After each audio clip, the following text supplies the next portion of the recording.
Ramaya Ramabhadraya Ramachandraya Vedase Raghunathaye Nathaya Sitaya Pataye Namaha. Yuddha Kand, chapter number 33. Sarama consoles Sita. The recitation begins now. Thus misled by the illusion cast upon her by Ravana, Sita lamented over Sri Rama. Then her dear friend Sarama, the wife of Vibhishana, came over and consoled Sita with soft and sweet words. She was placed there by Ravana to keep watch over Sita and look after her comforts. She was by nature very merciful, and so she moved with Sita on friendly terms and loved her dearly. Firm of mind, she was constant in friendship. She saw Sita distracted in mind and writhing like a mare in the dust. She ran forward, raised her gently, wiped away the tears from her eyes and said, "My child Janaki, do not lament. I overheard everything that Ravana said to you and also your lament. My heart melted with pity, for I love you dearly. Lying hidden in the hollow of a tree, I heard everything that passed between you and Ravana. I am not in the least afraid of Ravana. I count my life as but a straw where your interests are concerned. This is no wonder. Who can see the beauty of your eyes and remain unenchanted? How can I stand by and witness your grief? I went out to know the reason why Ravana left this place in such a hurry. Even without any enquiry, it is clear to me that every word he said to you was a lie. Is it possible for anyone to slay Rama awake or asleep? Let that be. Is it possible to deceive an all-knowing seer? Further, can Rama, the Supreme Person, ever meet with such a death? And the monkeys, are they ordinary folk? Besides, Raghava protects them even as Indra protects the gods. And the foes, can they even stand in front of them? Again, think for a while of the manly excellence of Rama. Could such a fate befall him? He is gifted with long and powerful arms. His splendor is immeasurable. His limbs are fashioned most auspiciously. His chest is broad and strong. The bow in his hands, Kodanda, is a formidable weapon. He is the embodiment of Dharma. His fame is incomparable. His prowess is unequaled. With Lakshmana, he watches over those that belong to him and the enemies that have surrendered to him, even as the eyelids guard over the eyes. In the science and art of government, he is a past master. He is a veteran in all warlike affairs. Skillful and of infinite resource, he destroys his foes as if in play. His strength and manliness are beyond doubt. He is a terror of the race of his enemies. In him the goddess of victory has her home. And to such a one, this untimely and unnatural death can never come. Ravana is an adept in the arts of illusion.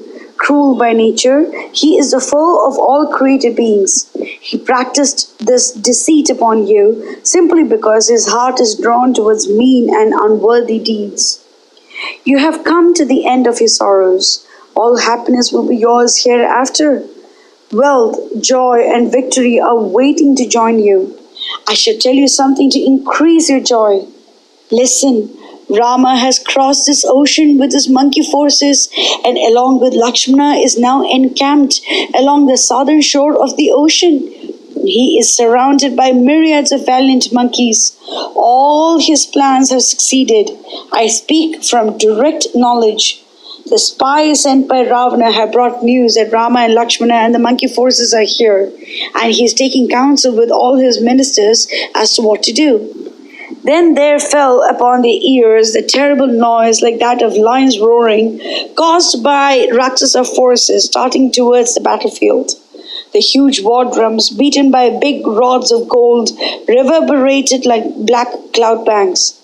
Then Sarama said to Sita, "Child, this dreadful beat of the war drums tell us that the Rakshasa forces are getting ready for battle. Elephants and rats are covered with ornaments. Noble steeds are being yoked to the chariots. Countless cavalrymen riding on horses of noble breed rejoice at the thought of approaching battle. Foot soldiers, fully armed, assemble in companies. Like swift rivers flowing into the ocean, the chariots, elephants, horses, and foot soldiers, all curiously decked, gather together and move along the high roads. The many-colored splendor of weapons, shields, and armor carried by the 4 divisions of the army spine like the flame of a forest fire in summer. The hollow sounds of the elephants' bells, the clash of their chariot wheels, the neighing horses fall upon our ears like the music of many instruments. The preparation for war of Rakshasa heroes that follow the ruler of Lanka is a grand sight that makes the beholder's hair stand on end. The goddess of victory, who ends all grief, is now waiting upon you. The time has come for the destruction of the Rakshasas. The goddess of victory never leaves the side of even an ordinary man if the corner of his eye is red, and she ever abides with Sri Rama, who is lotus eye. His prowess is unimaginable. He has not seen Ravana before him on the battlefield, hence he keeps back his wrath. As the Asuras fared at the hands of Indra, so will Ravana and his Rakshasa troops fare at the hands of Rama, and then he will take you with him.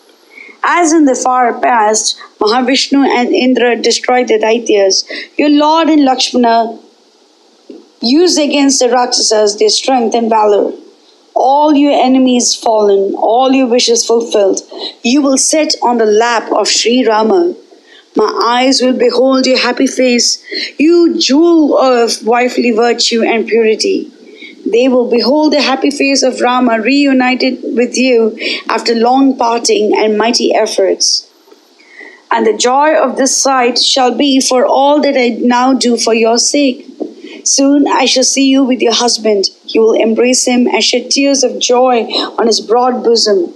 He will loosen your hair that has all these months been gathered in a single plait, unadorned and covered with dust. Beholding his noble face like unto the full moon at his rising, you will wash away your grief and tears as a noble serpent casts off its slough. Annihilating Ravana, Rama will soon fulfill all the wishes of his friends. Formed to enjoy everything that life can offer, the son of Dasharatha will enjoy with you all happiness. Even as the earth filled with standing crops rejoices when the showers descend, you will soon join Rama, the great soul, and you will rejoice to behold his prowess.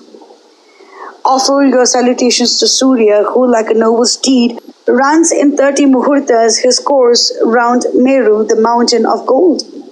Grief and trouble will fall away from you. He is the dispenser of light and life to all living beings. Is he not your only source? Mangalam Koshalendraya Mahaniya Gunabde Chakravarti Dhanurjaya Sarva Bhaumaya Mangalam.